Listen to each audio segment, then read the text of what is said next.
Good evening, y'all. Welcome back. I am so excited to be a host, and that's all I am. I'm just going to introduce these gentlemen and get out the way for this great conversation, necessary conversation for our community, talking about the water crisis in Mississippi, specifically in Jackson. I want to set the stage by just saying, Doc, we have two doctors, Dr. DeForest Soares and Dr. Bishop Dwayne Pickett, and they're going to discuss this situation that's there in Jackson. And you may have been following in the news, and you may have heard of some things that have been changing as of yesterday. We're going to listen to them for the updates. Gentlemen? Okay, Martin, thank you so much. Martin Platt is somebody that all of you should know. Those of you who are here because of him, hello, thanks for joining us. And those of you who are here because of us, want to introduce you to Martin Platt. He's somebody that you should follow on social media, someone who is on Clubhouse. Bishop, the first time I went to Clubhouse, it gave me a headache and I just hung up. My young people said, you got to get Me on too. Clubhouse. But Yeah, then Martin Platt brought us on Clubhouse and changed my life and talked to yeah, people I couldn't talk to otherwise. But we're here tonight because of the crisis that has been revealed in Jackson, Mississippi. We're not going to treat this as though it's a surprise or it's a new crisis. This is the newest manifestation of a pre-existing crisis. And we've got some brothers from Jackson who I love, admire, and respect, who are there dealing with the issues of right now and also the longer term implications of what we're experiencing right now. I want to just preface this by telling all of you that on September 11th, 2001, I was the Secretary of State of New Jersey, and it was my job to physically go to New York and coordinate all the resources that New Jersey could muster to help New York City, which had been attacked by terrorists. mm, And in the next few days, I'll tell you what I witnessed. I witnessed FEMA coming to New York. I witnessed the Red Cross raising money and collecting blood.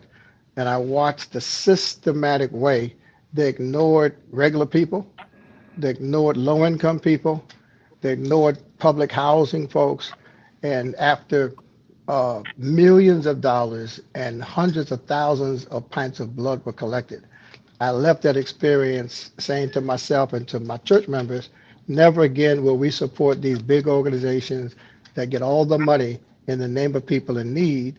And the people who were in need before the crisis are in worse need after the crisis. And absolutely. I say that by way of introduce. The reason I introduce you with that message is because you brothers represent the answer to that problem, that you're focusing on the people that the big agencies will leave behind, and you are helping people who are often used by big organizations to raise money in their name. And when the big organizations get the money never impacts the people whose names and whose conditions they use to raise the money. So That's right. welcome, Bishop Pickett, welcome, Brother Smith, welcome, Brother Williams. And what I'd like you to do is to just kind of take your time, introduce yourselves, and bring us up to date on exactly what's happening in Jackson, Mississippi right now. Bishop? All right. Yes. Well, I'm Dwayne Pickett. I serve as senior pastor in the Jerusalem Church here in Jackson for the last 26 years. Native Mississippian from the Mississippi Delta. Grew up in the Mississippi Delta in Little Bina, Mississippi. Uh, and long story short, served in Desert Storm, Desert Shield, things like that. But long story short, I believe my calling is to just really help empower my people and people the least of these to have a better life. So that's kind of where I am and who I am. This current symptom, this crisis, this water crisis is a symptom of systematic racism over many years, on top of a number of other things that have taken place. And so, what's happened here is, again, for the second time in 2 years, it is weather related that the water treatment plant was unable to provide running water and clean running water for the citizens of Jackson, Mississippi. And it has been a great challenge. And the money to do so, because of a shrinking tax base, not just white flight, but also some black flight, leaves Jackson, Mississippi unable to be able to really do it themselves, which they never should have been left to do it at all. So that's kind of where we are right now, Yeah. in short. Well, thank you for your service. Thank you for your leadership, and thank you for your willingness to bring us up to date in a way that CNN can't bring us up to date. So now I got Willie Williams and T. Smith, but one of y'all I call Chill. Yeah, that's me. And the thing is, I called you Chill so much, I don't even know what else to call you. So, Brother Chill, thank you for joining us Yeah. tonight. Give us a sense of who you are and what's happening by way of update. Well, I'm Willie Williams, owner of Devil's Chicken Coop.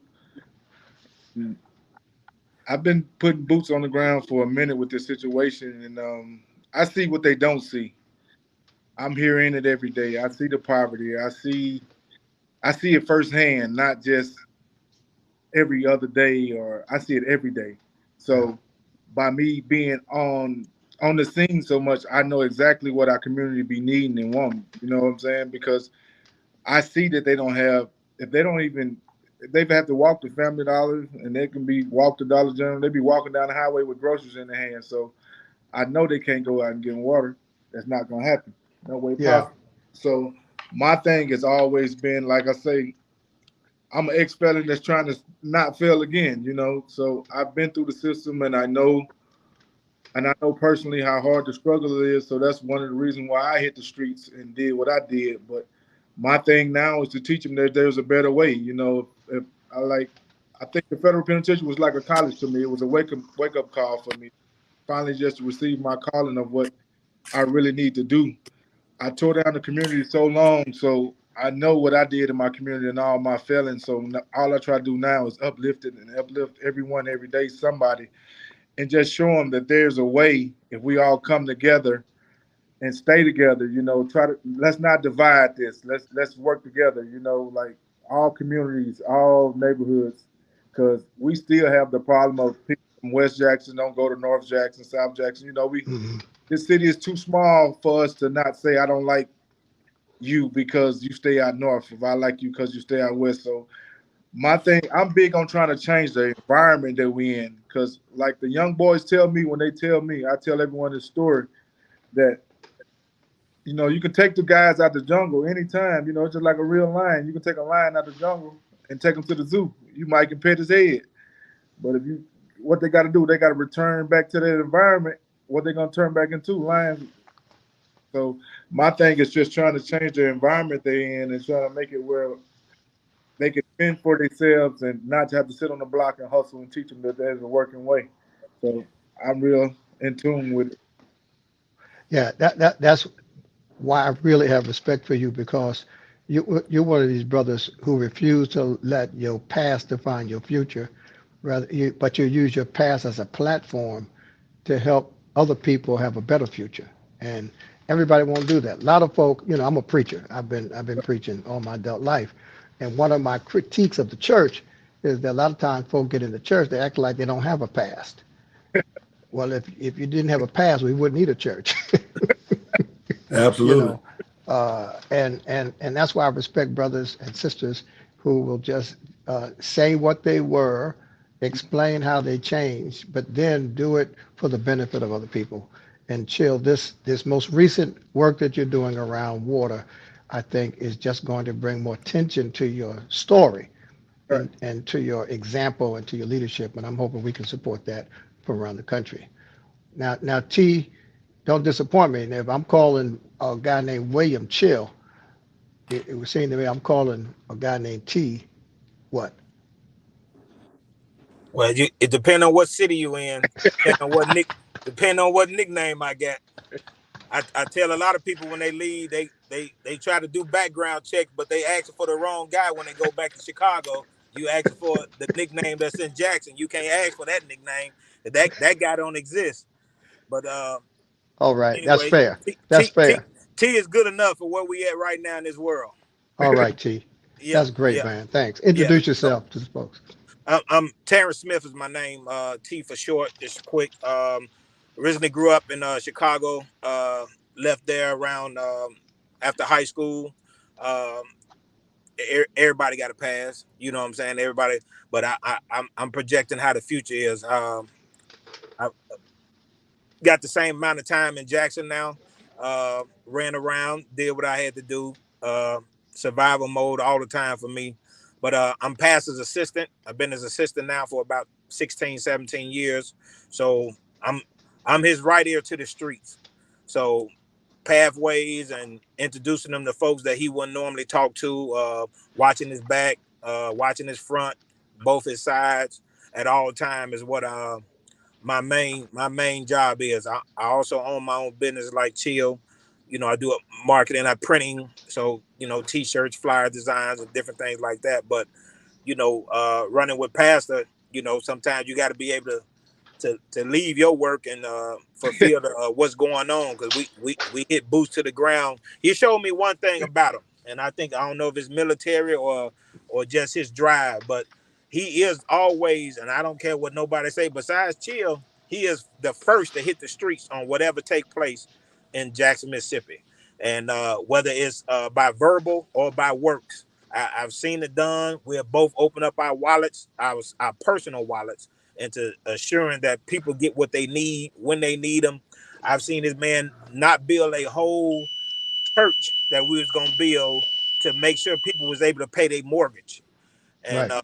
that right there did something for my spirit to see him not go and build a church at the time where people couldn't afford to even pay their house notes, mortgage their car notes, and he took all that money and went down, and whoever couldn't pay their house note, whoever couldn't pay their car note, he made sure people today, right now, today, is still living in their house because of the works that he done way back then. So he been doing it all. I done seen him 17 years. I went to church one day. Now I can count on one hand how many times I done missed. Man, that's a great testimony. We hear a lot about the rich and famous preachers, who have jet airplanes and helicopters.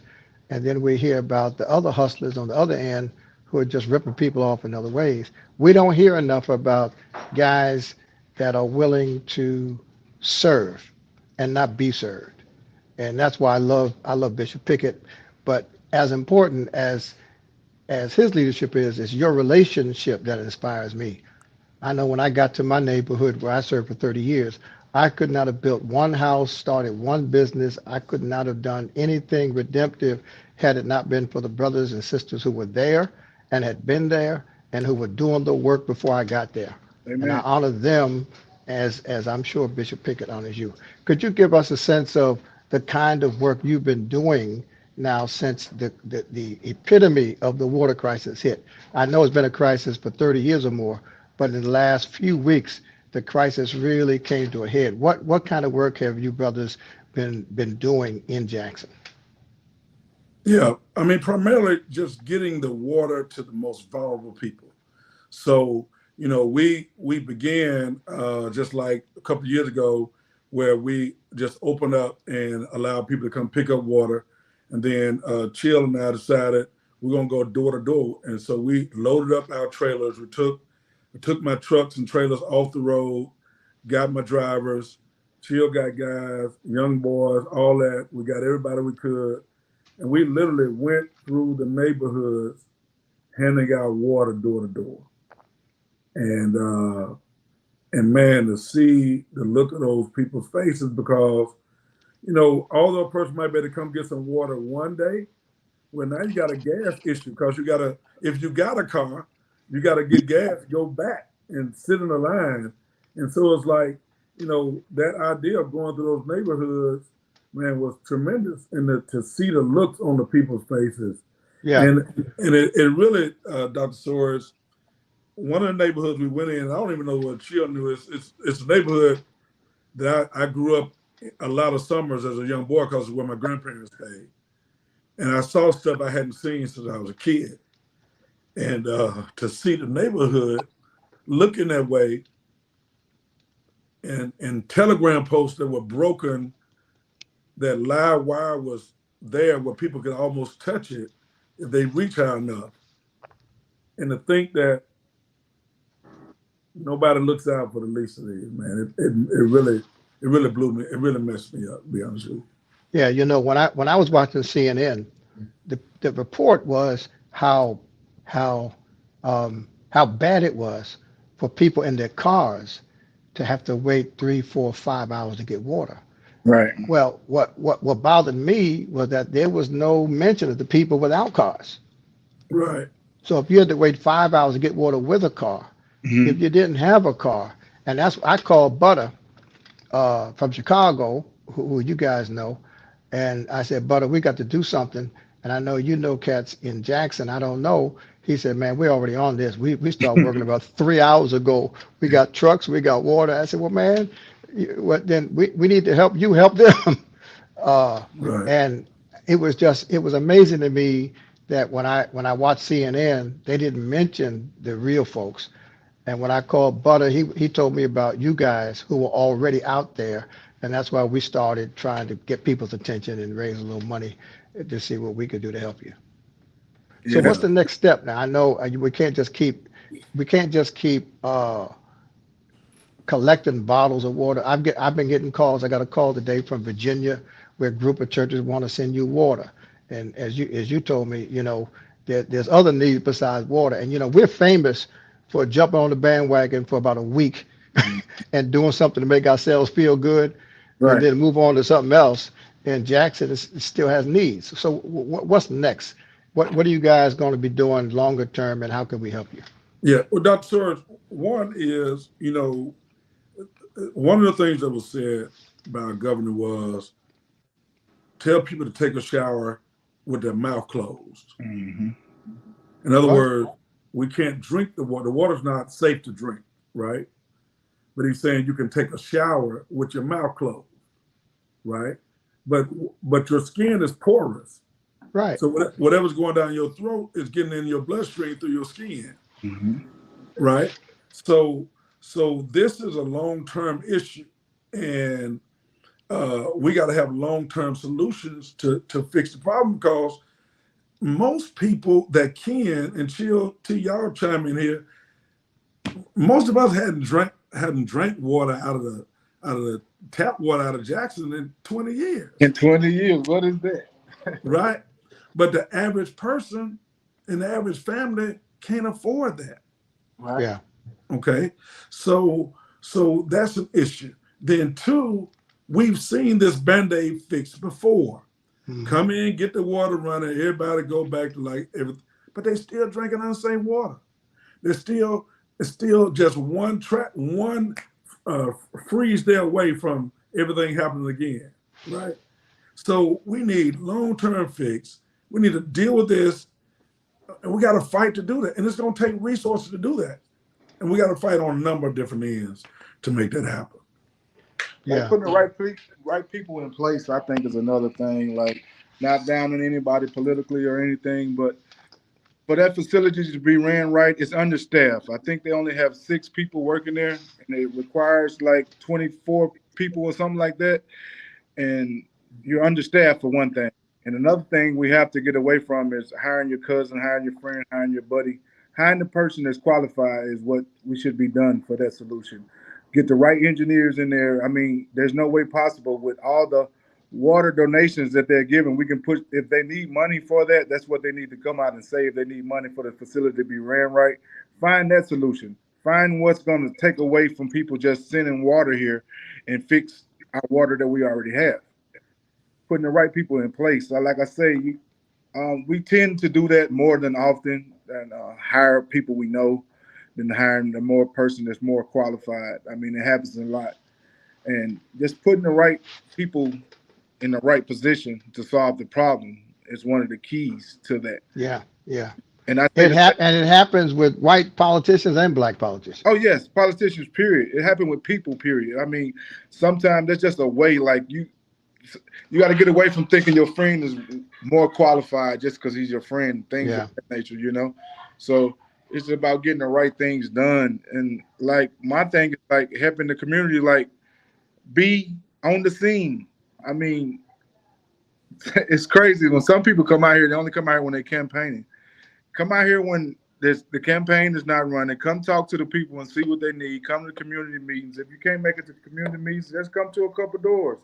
See who the most verbal person in the neighborhood. See what the neighborhood needs. I mean, Yeah, yeah, it's visualizing it. Sitting behind a desk saying that my community needs this, my community needs that, and I hear this all day. No one comes and checks on us. yeah. You know, in 30 years, Bishop knows this, but you brothers don't. 30 years I pastored in one church. Never did I let a politician speak from my pulpit. Never, Yes. ever. And if they didn't stay for the whole service, I wouldn't even introduce them because, my position was when I go downtown, they don't stop what they're doing and give me the mic. So when they come to church, I don't stop what I'm doing and give them the mic. Right. Yeah, 30 Right. years. And folk thought it was arrogant, but they don't think it's arrogant for politicians to come through there the Sunday before election day at the biggest church in town so that people can see them and hear them. So I just didn't want I would not let them speak, period. Now we got a couple of elected officials who come to church every Sunday and I talk about them as much as I can. But for those drive-by politicians, I don't care who they are, black, white, Democrat, Republican, you sit there and listen. And if you stay for the whole service, I'll let folk know you're there, period. Well, you and Bishop must have read the same book because that's exactly what he does. Yeah, we did. We read the It's- Bible, it's- Doc. We read the exactly. Bible. It's exactly what he does. We do not acknowledge them, but that's about it. A head bob. But if you don't come by here on a regular, it's gonna be a rough day in the office. Yeah. So we've got people now from around the country who will be listening to us. People have been sending me email, phone calls. We've got the D Free Network. We got the Heal America Network. We've got the National Baptist Convention. We've got the Full Gospel folks out of Virginia. What are 2 or 3 things people can do to give you the kind of support and help that you need? Yeah. Now, number one, we need resources. We need financial resources or help because it allows us to be able to move things the way we need to move it in and around the most vulnerable people, right? It allows us when everybody else has gone back to their prospective places, dealing with something else, that we're still here with boots on the ground, able to put the right things in place for what we can control. In a city with a shrinking tax base, attracting the right engineers and getting the right people in place, that's a higher level where we got to fight politically. But on the ground, what we're able to do is take step by step, street by street, and help empower our people so that they can be productive and we can grow out and we can build a base that understands that we're able to do this in every community where the most vulnerable live. That's good. Now, we'll pause right there because, as you know, with your permission, last week I started raising money, and 100% of all the money that came to us, I wired to you. And every Friday, we're going to send you a wire with any money that came in during the week. But I only did that temporarily because I don't want people coming through me to get to you. I want people coming to you to get to you. So your email address is down there. Is that the best way to contact you directly, and then you can coordinate with people individually?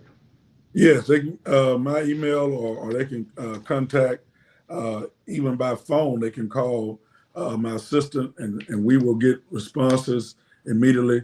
All those things. So we're able and we're ready. Okay, good. Help So anybody so want help. and understand what he's saying. He does not need money for himself. He does not No. need money to buy a new car. He Zero. does not need money to go on vacation. He No. needs money to keep the trucks rolling, to buy the gasoline, and to help the people that are helping the people keep helping the people. Understand that. Yes. So Absolutely. that's important. Money can't solve all problems, but money can certainly address some problems. Yeah. So one that's of, short term. yeah, one of the things we're able to do is, and Chill can speak to this. Everybody says we're volunteers, and we do have volunteers, but most of the people have to go to work. Right. We're able to take guys that's on the block, guys that's young guys, and even some young boys, and instead of them just handing out water and going home tired, we compensate them something just to keep them motivated inside their own community. So that's been a big deal, and it's picked up what I call the Nehemiah concept. to see the look on those young men's faces to be taking water inside their community just gave me chills, man, because they believe, hey, I'm doing something to help somebody. Yeah, you got to feed the troops. You know, you can't starve the troops, and that's great. I'm coming down there, Right. Chill, Okay. in about two weeks, I think it is, and I'm praying hard because the bishop wants me to preach 4 times in one day. I try to tell him I am retired and I am tired, so I'm praying hard to you about that part. But I'm excited about being in the community Uh-huh. and walking with you brothers and meeting those troops that you have out there and trying to rally some troops around the country to Right. do more than we are currently doing. What else can we do, Chill? Another thing one thing about giving, sometimes giving also creates a problem.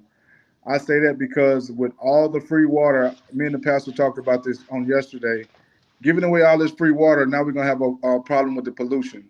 So now I was telling him we got to come up with something like a recycling bin that we can set in these communities to come up with a way to get some of the bottles out the streets. And because, you give away so many people, you don't know if a person homeless or street person, and they Yeah. might get 2 cases. They'll sit there and just sell their bottles or throw their bottles in the street. So that creates another issue of just giving the free thing away, So you always have to be prepared for the backlash that we're going to receive for giving so much free water. So now someone's going to have to be responsible for getting some of these bottles up. We already have a garbage situation going on here as it is to pick up garbage.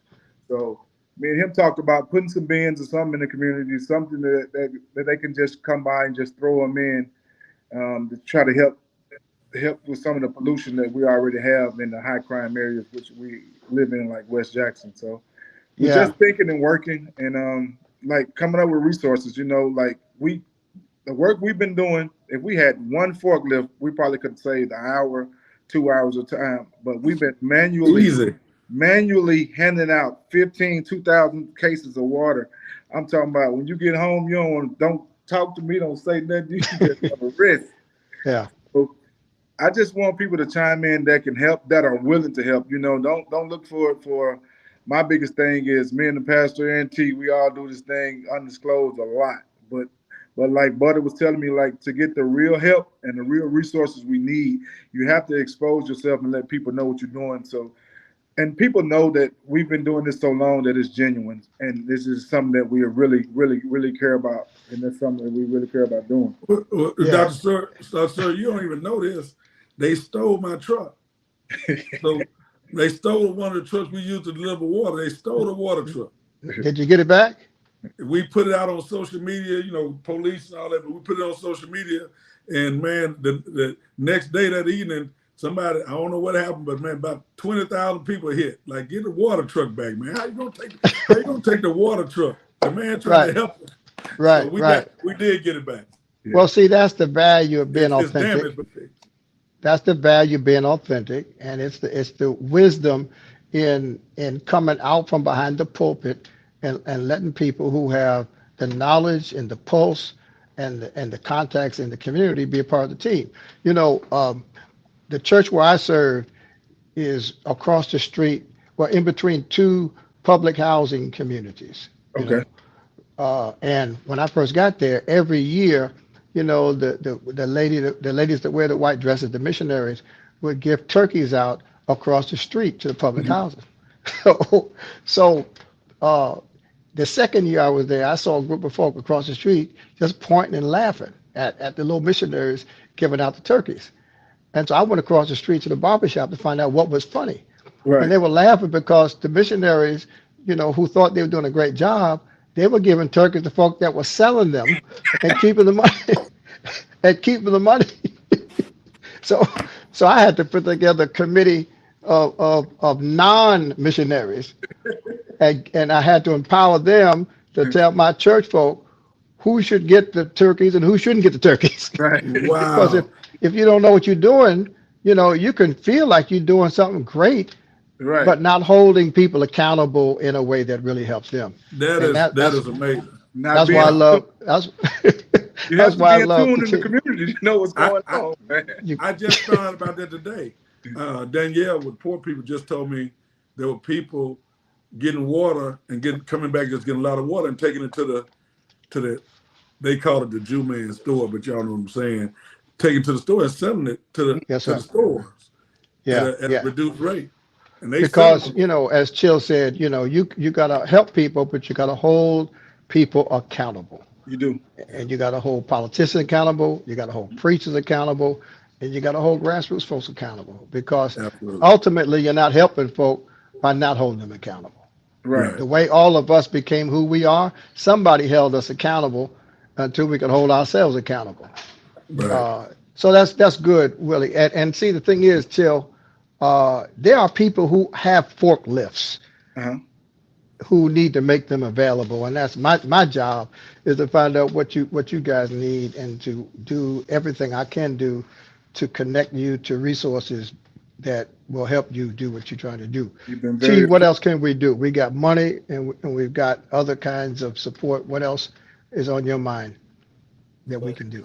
Just to double down on what Bishop said and Chill said, but you know, we also, you know, we need to be able to buy, you know, shower gel and hygienes for the elderly and people who can't get out to get it for themselves. So you know, it's definitely all the resources, the recycle being the financial support, but that leads us to not just drop off water. We got to drop off hygiene stuff, Right. underwear, and my phone right now, if I can switch over and show you, I got a list of disabled people who can't even get out the house that we're gonna be taking water to in the next day or two, you know, to make sure that they're taken care of, and they're asking for different things for their household. And to go back with your turkey situation, we encountered that same situation here, and they was giving out the turkeys, and some of the same similar folks was coming back because they couldn't cook the turkey.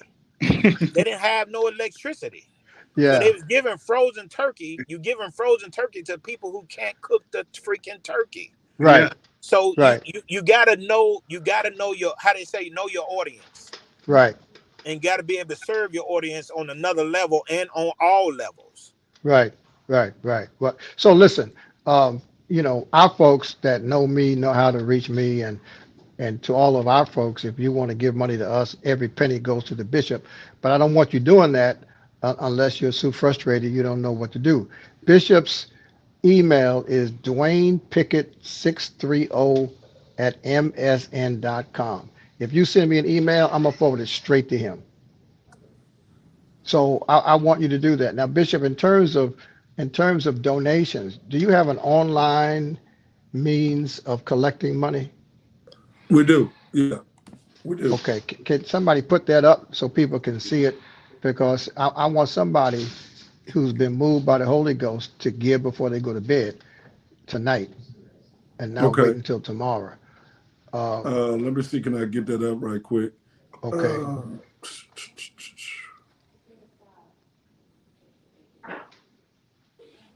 Martin, you're on mute. Can you get up this information so Yeah, I people was can just give saying that. directly Mhm. to the brothers in Jackson? Yep. If Bishop can just speak it out loud, I can type it and then I can put it up on the.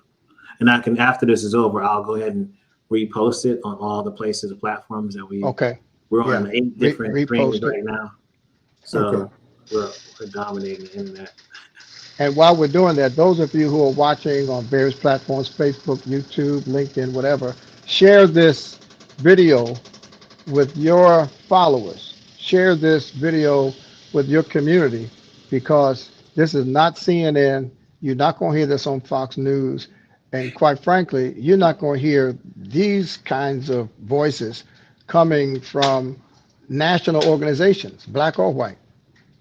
We're talking to the brothers on the front line who are handling the least of God's people, without regard to religious background, without regard to educational background, without regard to their background. And when I come down there in September, well, it's September now.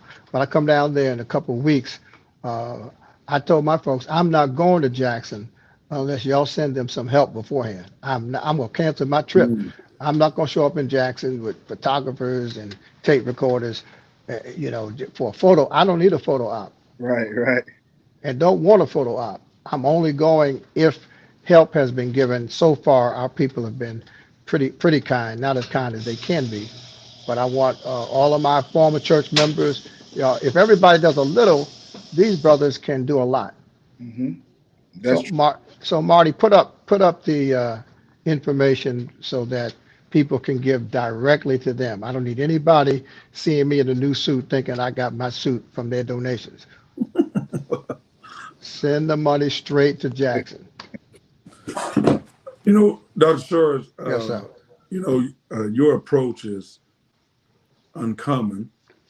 We've dealt with a lot of organizations, and we know organizations raise money on the back of Jackson, Mississippi, Yes, on the sir. back of crisis, right? We know that.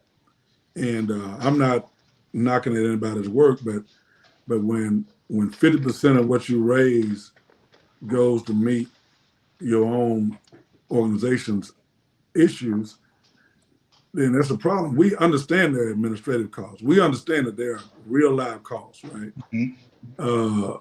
But I've had people calling me and want me to send the numbers that these brothers, how many cases have we handed out? How many people, because they use our numbers Yes, sir. To raise money for to themselves. raise money and say what they're doing. And I'm telling you, I need a lot of prayer with that, because they want me to get in on these big calls with everybody Right.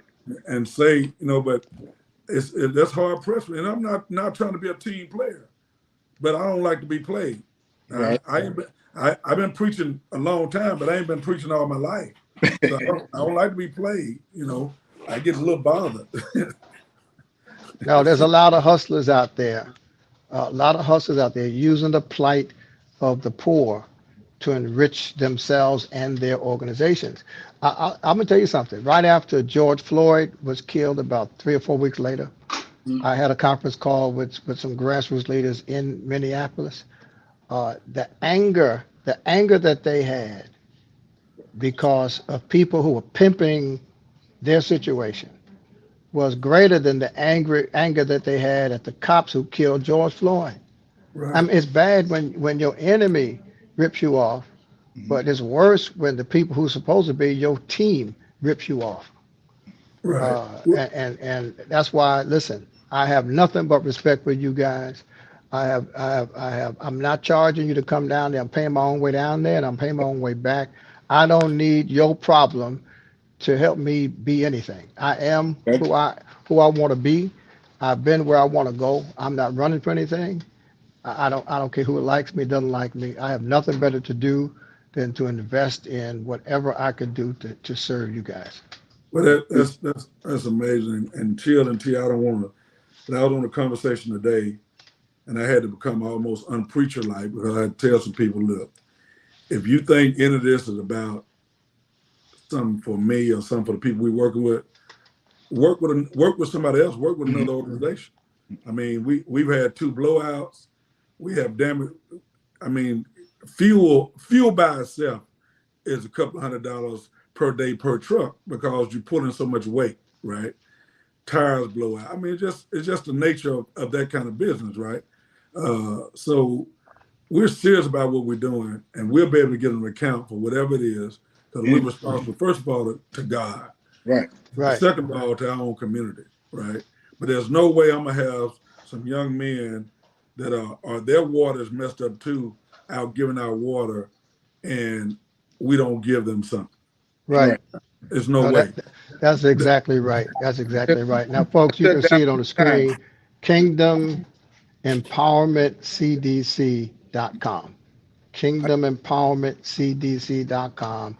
You can go there, make a donation. If you belong to an organization, Delta Sigma Theta Sorority, Black Men United, whatever group, United Missionaries of Detroit, whatever group you belong to, you can make a small donation. If everybody does a little bit, these brothers can do a lot. Now, I want you brothers to know that Flint, Michigan still has water problems. They Wow. announced today that there's a section of Baltimore, Maryland, that has water problems. They can't drink the water. And you show me a place where a whole bunch of black folk live, and I'll show you a place that either has a water problem or is about to have a water problem. So we're going to have a larger conversation about what lessons we learned in Jackson, Flint, Newark, New Jersey, and develop a longer term strategy and put pressure where pressure needs to be put to ensure that we're not just going from city to city donating bottles of water. Absolutely. Well, we're on the team, and I don't want to, but we're thankful. I want to be very clear about that. We're thankful for the help, any help that people give us. What we're not going to do is we're not going to acquiesce to people that are using this as a political pawn, or who are playing games, or to a governor who's going to get on and act like he's doing us a favor. I mean, they have shortened Jackson for many, many years. And so sending a few people in a crisis, I don't tell you thank you. You had me in slavery. I'm not going to thank you for releasing me. You should have never had me in slavery. Yeah, Malcolm X said that if a man has a knife in your back and pulls it halfway out, that ain't progress. That ain't progress. Oh my God. Situation is kind of like a funeral right now. It's like a funeral right now. You know how everyone comes in from out of town, right. show you love and all that. But then once all the cameras and all this stuff is gone, we still got problems. That's right. So the people that's left behind are gonna have to be the people who actually make the solution, and that goes for the cities like Flint and Baltimore too. Like once all the tension dies down, and does the media no good to be in your city doing any kind of reporting, you still need people who are there that genuinely care, put in the right position and giving the right donations going to the right places that actually doing the right things. Because like me and Pastor say, we take care of our own part of the situation. I shut down a $4,500 a day business 3 times already just to volunteer my help, not asking for a coin, and nobody didn't send me nothing. The first time they sent wind about what's going on in the situation, I reached out to Butter. I said, Butter, if you got any kind of resources, we need help. Just me and Pastor need help. This is what's going on. So taking the time off of, like I say, sometimes you have to find your calling. I think it's my job to actually help these communities that people are scared. And I know they're scared because these young boys sitting up here at the gas station with Dracos, big old guns, and they don't know you. You just pull up, they don't know you. But thanks for what I did before my life. My life before gave me a lot of passes. And it's a respect thing, you know, once you did right what you did, I take that back. It's not doing it right. It's just when I did what I did at such a high respectful level, the respect go a long way. I don't have to be scared of him sitting there with his Draco because he's gonna tell me, "What's up, Uncle? Okay, my bad, Uncle." Certain people can't go in certain places and do that. So you need a person who's in tune. That's my big key, is in tune with the community to actually know what's going on. And another thing we're providing financial services for guys who can't get a job, maybe because of drug tests, maybe because of a ride. We're actually showing them. And once you get a taste of actually, I'm making $50, I'm making $100, I'm making $300, I'm making, it steady going up. So this is telling you, look, I tell them to weigh it. I said, working with us for a week is going to give you way more money that you probably going to make in the street. You ain't got to dodge no bullets. You ain't got to dodge the police. You ain't got to dodge no robbers. So just trying to put it on a mind frame that, like, if you go to work, you're going to get results. Yes, sir. The thing about it, Chill, that's the formula. Doc, we just had a guy graduate. One of the guys that handing out water with us, Little Nip, Chill. Yeah. He just got his CDL. Just sent me a picture of his CDL today. He just finished. He was handing out water with us yesterday. He picked up his license today. I mean, we sent the cars and driving them legally. Right. We sent him to school. Right. Yeah. So that's the kind of stuff we do, man. And we doing that before. Yeah. We believe, all of you guys were involved in our summer of healing, and that was just a little investment in what we call bottom-up solutions. We don't need PhDs who have read books about the neighborhood telling us what success looks like. The people closest to the problem are the ones who are the solutions to the problem. So you brothers are not only doing service, you are walking solutions just by virtue of your background and your passion today. I'm going to sign off. I am, Chill, you didn't know that I'm in the hospital room where my 91-year-old mother is starting rehab today. She had 4 hours of surgery 3 weeks ago, and the Lord brought her through, and she transferred from the hospital to the rehab center today, and it was about a 5-hour delay. So she gave me permission to talk to y'all from her hospital room. Y'all pray for her. Will And do. It's a blessing to have us that long. and my sister's helping out. But folks, listen, this is the dream team for me. Brothers who are on the front line, putting their communities, putting their people before they put themselves. I can't tell you how honored I am to know you, to serve with you, and to work on your behalf. It's an honor for me. And anyone who has any respect for me at all, please expand that respect to these brothers who are doing much more in Jackson than most people I know are doing anywhere. And there's more work to be done. Once CNN leaves and all the news media moves on to the next story, these brothers will be right there in the neighborhood doing the work, touching people's lives with love and redemptive possibilities.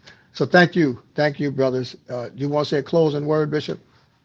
Man, I just want to thank you, Dr. Soares, and we made a decision as brothers that we're going to do this together, and we're going to build this together. We're going to keep fighting. We're going to keep pulling in other brothers. There are a whole lot of other brothers across neighborhoods, all from different backgrounds as far as their organizations that we're committed to, and they're committed to us, and we're excited about it. And we formed a new organization called Heroes that we're going around this country. We want to help people, man. We're going to help our people. We're going to be strong.